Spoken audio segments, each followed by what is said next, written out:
بسم الله الرحمن الرحيم ولقد آتينا موسى الهدى تاکي سرا ورکړو مونږه موسی عليه السلام ته هدایت واورثنا بني اسرائيل الكتاب او میراث کې ورک مونږه بني اسرائيل ته کتاب هدن هدایت و ذکر او نصیحت لأولی الالباب د پاره د خاوندانو د عقل فاصبر صبر کوا ان وعد الله حق یقینا وعده د الله د رښتیا واستغفر لذنبک او بخنه غواړه د پاره د ګناه خپل وسبح بحمد ربک او تسبیح پاکی بیان وا د صفاتونو د ربستا بالعشی والابکار بیگاو سبام ان الذين يكننا کسان یجادلون فی آیات الله چې جګړه کوي پایاتونو د الله کې بغیر سلطان بيد دلیل نه تاوم چې نه راغله دیتا ان فی صدورهم الا کبر نه ده په سینو د دی کې مگر تکبر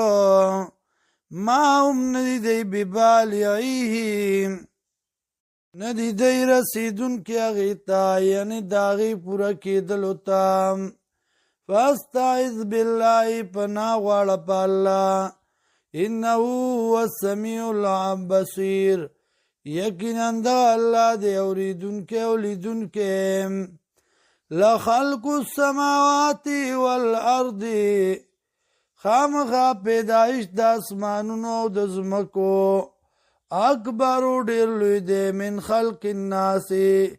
د پیدایش د خلقنا ولكن اکثر الناس لیکن زیات د خلقنا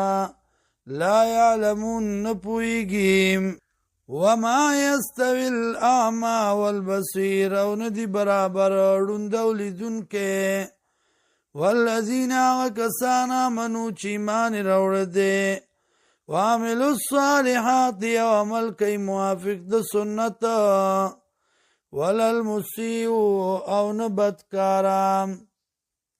قلیلا ما تتذکرون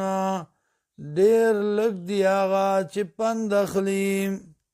نساتا یقینا قیامت لآتیت خامخاراتلون کے دے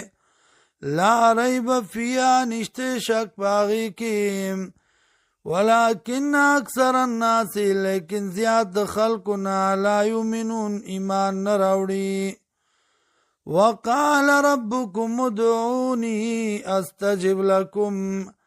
ویلی دی رب ستاسو بلی مال را اغواړی زمانا قبولتیا به حکم تاسو لا ان الذین یقینا کسان